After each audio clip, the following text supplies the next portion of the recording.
Welcome to Dr. Maitli's Music Therapy channel. இன்றைய பதிவிலையும் music therapy, it impacts on our mind, on our brain என்ற தலைப்புல சில செய்திகளை நம்ம பகிர்ந்துக்கலாம். சென்ற பதிவில் பார்த்தோம் music is a neurological phenomenon அப்படின்னு. அது 100% மேல ஒரு நிஜமான நிஜம் அப்படி எடுத்துக்க முடியும். ஏன்னா when we are listening music, அந்த நம்ம நியூரல் நெட்வொர்க் பிரெயின்ல இருக்கிற நியூரல் நெட்வொர்க்ல நிறைய சர்க்கியூட்ஸை அது என்ன பண்ணும், ஃப்ரெஷ் பண்ணும். நிறைய சர்க்கியூட்ஸை அது புதுப்பித்து தரும். இது பெரிய அதிசயம். எப்படின்னு கேட்டால் அது எந்த சர்க்கியூட்ஸை புதுப்பித்து இருக்கிறது, எதில் நிறைய வேலைகள்லாம் செய்யறது அப்படின்னா சில பதிவுகளுக்கு முன்னாடி நம்ம பார்த்தோம், சில வாரங்களுக்கு முன்னாடி. அதாவது நியூரல் நெட்வொர்க்கில் சிலதெல்லாம் விதரிங், அதாவது neuroplasticity of the brain அப்படின்ற தலைப்பில் நம்ம பாடம் படிக்கும்பொழுது இதெல்லாம் பார்த்தோம். எப்படியெல்லாம் அந்த பிளாஸ்டிசிட்டி ஆஃப் த பிரெயினில் புது புது நியூரல் நெட்வொர்க்கு எப்படி வருது, அந்த நியூரல் நெட்வொர்க்கில் என்ன விஷயங்கள்லாம் அது சேகரித்து வச்சுக்கிறது, நியூரல் நாட்டு, நியூரல் லூப்பு, சென்ட்ரல் டெண்டன்சி, அதுக்கப்புறம் அந்த ஒரு சிப்பில் எல்லாத்தையும் ஸ்டோர் பண்ணி வச்சுக்கோம் அப்படின்னா அங்கே கொஞ்சம் நம்ம நிறைய விரிவாக பார்த்தோம். அந்த கனெக்ஷனில் அதுபோல் அதுக்கு தொடர்புடையதா இப்போ இந்த செய்தி அதில் நம்ம லிங்க் பண்ணி பார்த்துக்க முடியும். எப்படின்னு கேட்டால் இசையை தொடர்ந்து கேட்கும்பொழுது அது என்ன பண்ணும், மூளையில் இருக்கிற நிறைய நியூரல் நெட்வொர்க்கு, அந்த இப்போ நம்ம சொன்னதில் என்ன, நியூரல் நாட்டு, நியூரல் லூப்பு, ஒரு சிப்பில் சேகரித்து வைக்கிறது, சென்ட்ரல் டெண்டன்சி, இது எல்லாமே நம்மளுடைய நினைவில் வச்சுக்கக்கூடிய ஒரு செய்திகளை பற்றி சொல்கிறது. நினைவில் என்னெல்லாம் வச்சுக்க முடியறதுன்னு அந்த நினைவில் வச்சுக்கிற செய்திகளுக்கு அந்த நியூரல் நெட்வொர்க்கில் இருக்கிற நியூரல் விதரிங், டஸ்டிங் அப்படிலாம் சொன்னோம் இல்லையா, அதெல்லாம் இல்லாமல் அது எப்போ இந்த மாதிரி இசையை கேட்டுட்டே இருக்கும்பொழுது அதை புதுப்பித்துக்கும்.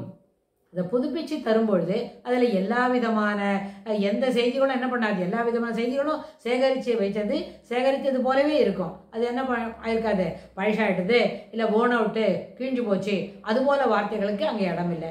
அதனால ஓவர் த பீரியட் நம்ம தொடர்ந்து இசையை கேட்கும்பொழுது it activates many circuits, neural சர்க்கியூட்ஸை அது புதுப்பித்து தரும். ஒரு விஷயம். ரெண்டாவது, it is one more thing we can go for it. Emotional disturbance இருக்குது சிலவங்களுக்கு அப்படின்னா அது முதல்ல சரியான புரிதல் இருந்தால் எமோஷ்னல் டிஸ்டர்பன்ஸ்லேருந்து நம்ம வெளியில் வர முடியும். There are occasions we are unable to speak our self. நம்ம என்ன சொல்லணுமோ, circumstances binds unable to speak to people அப்படின்னு சொன்னால் அது என்ன செய்யும், துளி துளியாக நம்மளோட பேசுகிற சக்தியை நம்மகிட்டேருந்து அது எடுத்துடும். அந்த நேரத்தில் நம்ம இசையை தொடர்ந்து கேட்கும்பொழுது அது என்ன பண்ணுன்னா, it activates all sorts of அந்த ஸ்லக்கிஷ் மைண்ட் செட் எல்லாம் ரிலீஸ் பண்ணிவிட்டு ஈஸியாக பேசுறதுக்கு நம்மளுக்கு ஒரு வாய்ப்பு தரும். இது ஒரு விஷயம். ரெண்டாவது, இந்த எமோஷ்னல் இம்பேலன்ஸ் இருக்குது அப்படிப்பட்டவங்க என்ன செய்யலாம்னா, தொடர்ந்து இசையை கேட்கும்போது அந்த இம்பேலன்ஸ்லேருந்து இருந்து நார்மாலிட்டிக்கு அவங்க வருவாங்க. முதல்ல emotional imbalance, why we have got it அப்படின்ற அந்த பாயிண்ட்டுக்கு ரிலீஸ் கொடுக்கணும் by speaking to the people are we are asking for the answers. ஏன் இப்படி இருக்குது, என்ன இம்பேலன்ஸ் இருக்குது, why are getting in anger, இல்லாட்டி போனால் ஏன் சத்தம் போடுறங்க, இல்லை சில சமயத்தில் காரணம் இல்லாமல் பேசுகிறேங்க அப்படின்னு சொன்னால் அது எல்லாத்தையும் நேரம் பண்ணுறதுக்கு சில நேரத்தில் இசை நம்மளுக்கு நல்ல உறுதுணையாக அமையும். இந்த இசை உறுதுணையாக அமையிறதுன்றது அது பொதுவான அளவில் சொல்கிறக்கூடிய விஷயம். ஆனால் individually we can make them as a therapeutic. நம்ம இங்கேயே இசை மருந்து என்ற தலைப்பில் தான் நிறைய செய்திகளை பகிர்ந்துக்கிட்டு வரோம். அப்போ இசை மருந்துன்னு சொல்லும்பொழுது இந்த மருந்தை ஒரு குறிப்பிட்ட அளவு தான் கேட்கணும், குறிப்பிட்ட அளவு தான் சாப்பிடணும். ஏன்னா music is a direct experience before being transformed into thought and feelings அப்படின்றத ரெகுலராக நம்ம சொல்லிட்டு வரோம். அதனால அந்த கான்செப்ட், அந்த ஒரு ஃப்ரேஸ்க்கு இம்பார்ட்டன்ஸ் கொடுத்தா ஒரு குறிப்பிட்ட அளவுக்கு இசையை கொடுத்து இசையை கேட்டுவிட்டு how we are expressing our self அப்படின்றத நம்ம பார்க்க முடியும். இந்த அடிப்படையில் சில பிள்ளைங்களுக்கு நம்ம குட்டி சின்ன பசங்களுக்கு, அதாவது செகண்ட் ஸ்டாண்டர்ட், தேர்ட் ஸ்டாண்டர்ட் அதுபோல் இருக்கிறவங்களுக்கு அமைதியாக இந்த ஒரு சில மியூசிக்கை கேட்கறதுக்கு அவங்கள பழக்கப்படுத்துறது. என்ன வேணாலும், அது லிரிக்ஸ் இருக்காமல் இருந்தாலும் பரவாயில்ல, இல்லை லிரிக்ஸ் உள்ள சாங்ஸ், அதாவது சின்ன சின்ன பாடல்கள் அவங்களுக்கு தெரியும். ஆனால் அதனோட ரிதம் அண்ட் டியூன் ரொம்ப கேட்சியாக பிள்ளைங்களுக்கு அது ரொம்ப பிடிக்கிறா போல் இருந்ததுன்னு வைங்க. அது ஒரு 10-15 நிமிஷம் அவங்கள கேட்க வைக்கிறது.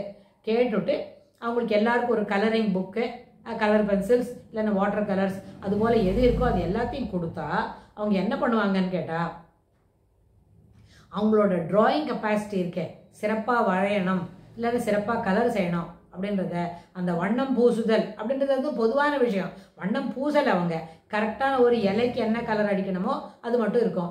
என்ன இலை இல்லாமல் வேற இன்னும் அங்கே என்ன பேர்ட்ஸ் கொடுத்துருக்கோம், இல்லை ஒரு அனிமல்ஸ் போட்டிருக்கோம், இல்லை வெஜிடபிள்ஸ் வரைஞ்சிருக்கிறோம் அப்படின்னா அந்த வெஜிடபிள்ஸ் வரைகிறதெல்லாமும் சிறப்பான அளவில் அது அவங்களால செய்ய முடியும். அதில் ஒரு ப்ரிசிஷன் இல்லைன்னா ஒரு பர்ஃபெக்ஷன் ரெண்டும் பார்க்க முடியும்.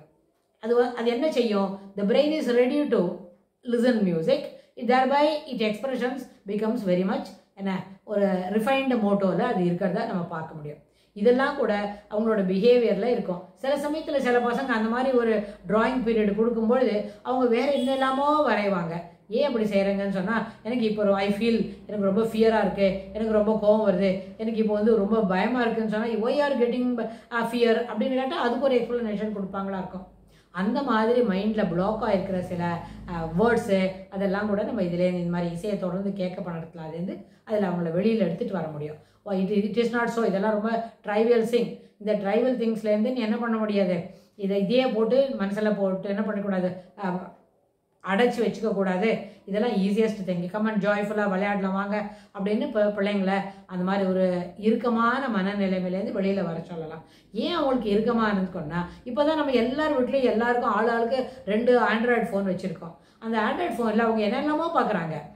பிள்ளைங்கள்ட்ட ஒரு 1/2 மணி கையில் மொபைல் கொடுத்துட்டா அவங்க கேட்டு வாங்கிக்கிறதே 30 மினிட்ஸ்க்கு தான். அந்த 30 மினிட்ஸில் அந்த ஆண்ட்ராய்டு என்னெல்லாமோ காட்டுறது, சில சமயம் ரொம்ப பயமானது, சிலப்போ ஸ்னேக்ஸு, காரணமே இல்லாமல் ஒரு ரொம்ப உயரமான இடத்துலேருந்து டைவ் அடிக்கிற மாதிரி, அந்த மாதிரி கொஞ்சம் பயப்படுத்துகிற மாதிரி சில 1 நிமிஷம் வீடியோலாம் பார்த்து விட்றாங்களா, அது அப்படியே பிள்ளைங்களுக்கு மனசில் நிற்கிறது. இருந்தாலும் பிள்ளைங்க மனசை என்ன பண்ணிட்டாங்க, பார்த்துட்டு மேலே they are pushing up only.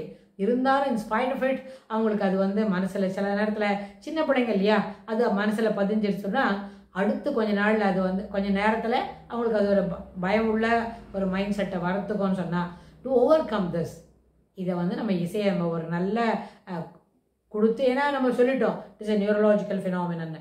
So தெர்பாய் அந்த பிள்ளைங்க அந்த மாதிரி ஒரு தப்பான ஃபிகர் பார்த்துட்டாங்க, அந்த ஒரு ஃபோட்டோ பார்த்ததில் அவங்களுக்கு பயம் வந்திருக்குன்னா அதுலேருந்து அவங்க வெளியில் வர முடியும். ஏன்னா எல்லா பிள்ளைங்களும் ப்ரெசென்ட் சினாரியோவில் அப்படி பண்ணுறாங்க. ஒரு நாளைக்கு ஒரு ரெக்வஸ்ட் வாங்கி 30 மினிட்ஸ் பார்க்குறவங்களும் உண்டு. மொபைலை ஸ்நாச் பண்ணிட்டு போய் எங்கேயோ ஒரு இடத்துல ஒரு கார்னரில் உட்காந்து பார்க்குற பிள்ளைங்களும் உண்டு. So both things are possible.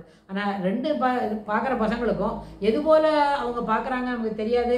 Just only to evade the time அப்படின்னா டெஃபினெட்லி சம்டைம்ஸ் அன்வான்ட் திங்ஸ் அவங்க பார்த்துடுவாங்கன்ற பயத்தினால தான் இப்படி இருக்குது. நமக்கும் அந்த பயம் வருது, அவங்க பார்த்துட்டு பயப்படுறாங்க, நம்ம பார்க்காம பயப்படுறோம் பெரியவங்களாக இருந்துட்டு. ஸோ அதுக்கு இசை ஒரு நல்ல என்ன சப்போர்ட்டிவ் எலிமெண்ட்டாக இருக்கும் அதுலேருந்து வெளியில் வரத்துக்கு அப்படின்னு சொல்லி இந்த பதிவை நம்ம நிறைவு செய்கிறோம். இதுக்கு தொடர்புடைய செய்திகளை வரப்போகிற பகுதிகளிலும் பார்க்கலாம். தேங்க்ஸ் ஃபார் வாட்சிங்.